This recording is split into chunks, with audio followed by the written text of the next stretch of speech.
ശരിക്കും കേൾക്കാൻ സാധിക്കില്ല. ഇവിടെ നല്ല മഴയാണ്. ആ മഴയുടെ ഓര ചേർന്നതെന്നാണ് ഇത് പറയുന്നത്. അതിനാൽ നിങ്ങൾക്ക് അത്ര വ്യക്തമായി കേൾക്കാൻ സാധിക്കുന്നത് ക്ഷമിക്കണം. നമുക്ക് നേരിട്ട് ചോദിക്കുന്നത് തന്നെയാണ്. നമുക്ക് ഉപയോഗം മറ്റ് മനുഷ്യരോ അല്ലെങ്കിൽ മറ്റാൾക്കാരോ ആണ്, അത് ഇസ്ലാമിസ്റ്റുകൾ തന്നെയാണ്. ശരിക്കും ആ ചോദിച്ചെടുക്കുന്ന ഇസ്ലാമിസ്റ്റുകൾ തന്നെയല്ല. കാരണം ലോകത്തെവിടെയാണെങ്കിലും ഭീകരതയെ സൃഷ്ടിച്ച് മറ്റ് ആൾക്കാരെ കൊന്നൊടുക്കി അവരുടെ മേൽ ആധിപത്യം സ്ഥാപിക്കാൻ ശ്രമിക്കുന്ന ഇസ്ലാമിസ്റ്റുകൾ തന്നെയാണ്. എല്ലാ ഇസ്ലാമുകളും അല്ലെങ്കിൽ എല്ലാ മതവിശ്വാസികളെയല്ല ഉള്ളത്, ചില തീവ്രവാദ മൈൻഡുള്ള ആൾക്കാരെ കിട്ടുന്നത്. ശരിക്കും ലോകത്തിൽ തന്നെ ഏറ്റവും ഭീകര സംഘടനകൾക്കും ലോകത്തെ വിറക്കുന്ന ഏത് സംഘടനയുടെ പേര് കിട്ടാൻ മുസ്ലിം നാമധാരികളായ സംഘടനകളുടെ പേരുകൾ തന്നെയായിരിക്കും.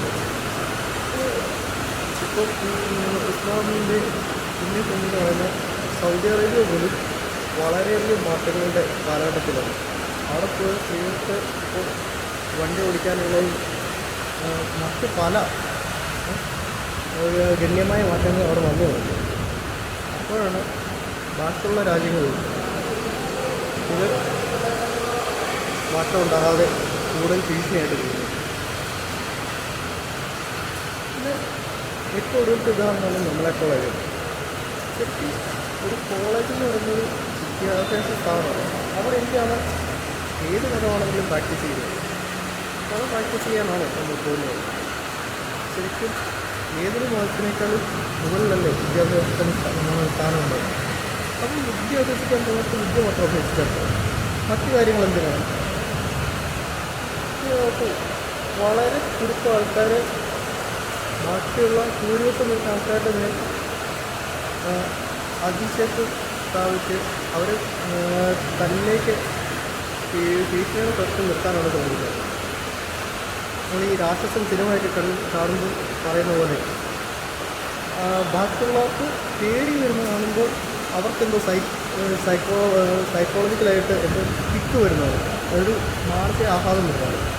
തൊട്ടപ്പുറത്ത് മുസ്ലിം പള്ളിയുണ്ട്, അവർക്ക് അങ്ങോട്ട് പോകാൻ പറ്റില്ല. കാരണം സ്ത്രീകൾക്ക് അവിടെ നിസ്കരിക്കാൻ അനുവാദമില്ല.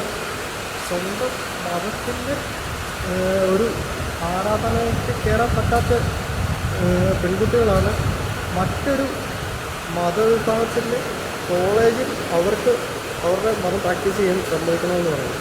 ഇത് ഇങ്ങനെ തുടങ്ങിയാണ്. ഉടുപ്പിയിൽ, കർണാടകയുടെ ഉടുപ്പിയിൽ ഇതിന് സമാനമായ സംഭവം ഉണ്ടായതാണ്. അതായത് രാജ്യത്ത് വേണ്ടി കോളിലൊക്കെ മത്സരിപ്പിക്കാണ് അവരുടെ മതത്തിൻ്റെ ഡ്രസ്സ് ഇടണമെന്ന് പറഞ്ഞു.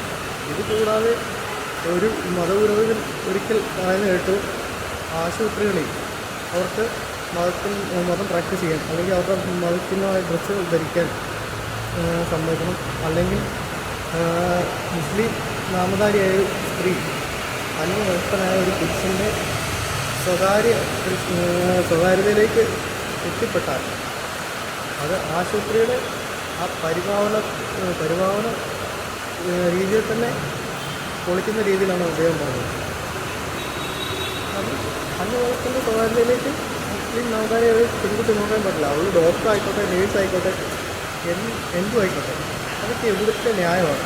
കാരണം ലോകത്തിൽ ഏറ്റവും ദൈവത്തിലേക്ക് നമ്മൾ ആദരിക്കുന്ന രണ്ട് വ്യക്തികളാണ് ഡോക്ടർമാരും നേഴ്സുമാരും. കാരണം നമ്മുടെ എല്ലാം ജീവൻ നിലനിർത്തുന്നത് പോലും അവരാണ്. ശരിക്കും പറഞ്ഞാൽ ദൈവത്തിൻ്റെ മറ്റൊരു പേരാണ് ഈ ഡോക്ടർ നേഴ്സും എന്നൊക്കെ പറയുന്നത്. അവരിൽ പോലും മതം കലർത്തേണ്ടി വരും. പിന്നെ മറ്റു ചില ഓപ്പറേഷൻ തിയേറ്ററുകളിൽ മതത്തിൻ്റെ സാമീപ്യം വരുത്താനായി അവരുടെ വസ്ത്രധാരണം വേണമെന്ന് പറയുന്നത്. ഒരു ഓപ്പറേഷൻ തിയേറ്ററിലൊക്കെ അവനവൻ്റെ വസ്ത്രത്തിന് എന്ത് പ്രസക്തിയാണുള്ളത്. അത് ഹിന്ദു ആയിക്കോട്ടെ, ക്രിസ്ത്യൻ ആയിക്കോട്ടെ, ഏത് മതമായിക്കോട്ടെ, അവിടെ അവനവൻ്റെ ജീവൻ രക്ഷിക്കാൻ ആവശ്യമായ കാര്യങ്ങളല്ലേ വേണ്ടത്. അതിന് ഒരു അവരുടെ ഡ്രസ് കോഡ് തന്നെയുണ്ട്. അതുപോലും അംഗീകരിക്കില്ലെന്ന് പറഞ്ഞു കഴിഞ്ഞാൽ നിങ്ങൾ തന്നെ ആലോചിക്കും. ശരിക്കും മുസ്ലിംസ് തന്നെയല്ലേ മുസ്ലിംസിന് കൂടുതൽ പ്രശ്നങ്ങൾ സൃഷ്ടിക്കുന്നത്. നിങ്ങൾ ഒരു ഫ്രാൻസിലോ അല്ലെങ്കിൽ യൂറോപ്പിലോ അമേരിക്കയിലോ എവിടെയെങ്കിലും പോയി ഒരു ജയ് ശ്രീറാം വിളിച്ചാൽ ഒരു വലിയൊരു ആൾക്കൂട്ടത്തിനിടയ്ക്ക് നിന്ന് ജയ് ശ്രീറാം വിളിക്കുകയോ അല്ലെങ്കിൽ ഓം നമഃ ശിവായ എഴുതുകയോ ചെയ്തു കഴിഞ്ഞാൽ ഒന്നെങ്കിൽ ആൾക്കാർക്ക് കളിയാക്കി ചിരിക്കാനുള്ള ഒരു വകയായിരുന്നു, അല്ലെങ്കിൽ ഇവന് ഭ്രാന്താന്ന് പറഞ്ഞുകൊണ്ട് അവർ ഒഴിഞ്ഞു മാറി പോവുകയുള്ളൂ. അതുപോലെ തന്നെ ഒരു ക്രിസ്ത്യാനിറ്റി അവരെന്ത് ചെയ്താലും ഇതൊക്കെ പുച്ഛിച്ച് തള്ളിപ്പോകത്തേ ഉള്ളൂ ബാക്കിയുള്ളവർ. എന്നാൽ ഒരു മുസ്ലിം ദൈവത്തിൻ്റെ പേര് വിളിച്ചാൽ, പരമകാരുണ്യവാനായ അള്ളാഹുവിനെ വിളിച്ചു കഴിഞ്ഞാൽ, അള്ളാഹു തക്ബീർ വിളിച്ചു കഴിഞ്ഞാൽ, ശരിക്കും അതിൻ്റെ പ്രൊനൗൺസിയേഷന് എന്തെങ്കിലും പ്രശ്നമുണ്ടെങ്കിൽ ഞാൻ മാപ്പ് ചോദിക്കുന്നു. കാരണം അദ്ദേഹത്തിൻ്റെ നാമം പറയുന്ന പോലും അതുപോലെ പുണ്യവാനായ ഒരാൾക്കെ സാധിക്കുള്ളൂ എന്ന് ഞാൻ പറയുന്നത് ഞാൻ കിട്ടില്ല. എന്തു പറഞ്ഞാലും അത്രയും വലിയൊരു ദൈവത്തിൻ്റെ പേര്, ലോകത്ത് ഏറ്റവും കൂടുതൽ ആൾക്കാർ വിശ്വസിക്കുന്ന ഒരു ദൈവത്തിൻ്റെ പേര് വിളിച്ചാൽ പോലും ആൾക്കാർ ചിതറി ഓടുന്ന പല ദൃശ്യങ്ങളും ഉണ്ടായിട്ടുണ്ട്. ഫ്രാൻസിലായിക്കോട്ടെ, യൂറോപ്പിൻ്റെ മറ്റു പല ഭാഗങ്ങളിലായിക്കോട്ടെ. അപ്പോൾ നിങ്ങളുടെ ദൈവത്തെ വിളിച്ചാൽ പോലും അത് മനഃപൂർവ്വമാകണമെന്നില്ല. അവൻ്റെ അപ്പോഴത്തെ ഒരു എന്താ പറയുക, സങ്കടം കൊണ്ടോ അല്ലെങ്കിൽ എന്തെങ്കിലും നടക്കാതെ വന്നതിൻ്റെ ഇതിലോ അല്ലെങ്കിൽ നടന്നതിൻ്റെ സന്തോഷത്തിലോ കൂടി അവരവൻ്റെ ദൈവത്തെ വിളിച്ചാൽ കേട്ടിരിക്കുന്നവർ ഭയം തോടുന്നൊരു പ്രവണതയാണ്. എന്നിട്ട് പറയുന്നു, അവർ തന്നെ പറയുന്നു ഇസ്ലാമോഫോബിയ ലോകത്തിൽ പടർത്തുന്നുണ്ട്. ഇത് വന്ന് ഏറ്റവും കൂടുതൽ സാക്ഷരതയുള്ള കേരളത്തിൽ കൂടി താലിബാനിസം കൊണ്ടുവരാനാണ് ശ്രമിക്കുന്നത്. താലിബാനിൽ പോലും അമേരിക്ക ഉണ്ടായിരുന്ന സമയത്ത് ഏറ്റവും വളരെ മാന്യമായി ജീവിച്ച് അല്ലെങ്കിൽ ഏറ്റവും സുഖമായി ജീവിച്ചിരുന്ന ഒരു സ്ത്രീ സമൂഹത്തെ അടിച്ചമർത്തി വെറും എന്താ പറയുക അടിമകളാക്കി ഭരിക്കുകയാണ് താലിബാൻ. ആ ഒരു താലിബാനിസമാണോ നിങ്ങളിവിടെ പ്രതീക്ഷിക്കുന്നത്?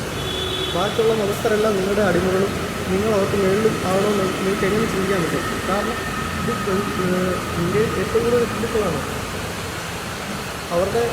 അവർ പോലും നിങ്ങളോട് വളരെ കരുണാപരമായിട്ടാണ് പെരുമാറുന്നത്. കാരണം നിങ്ങൾക്ക് നിങ്ങളെ മതം പ്രാക്ടീസ് ചെയ്യാനുള്ള എല്ലാവർക്കും നമ്മുടെ രാജ്യത്തുണ്ട്.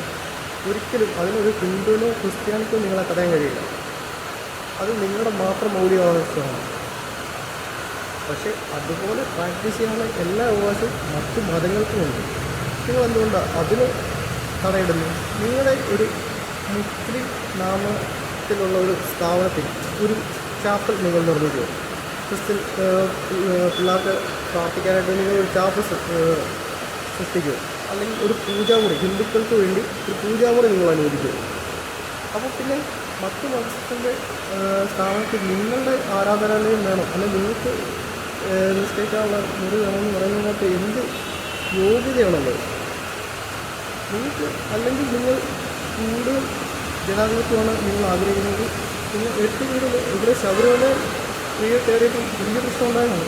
അതിനെ അനുകൂലിച്ചുകൂടെ ഒത്തിരി സംഘടനകൾ വന്നതാണ്. കമ്മ്യൂണിസ്റ്റൊക്കെ അതിനെ അനുകൂലിച്ചവരാണ്. എന്തുകൊണ്ട് ഒരു മുസ്ലിം ആരാധനാലയത്തിൽ സ്ത്രീകൾക്ക് കയറിക്കൂടാണ്?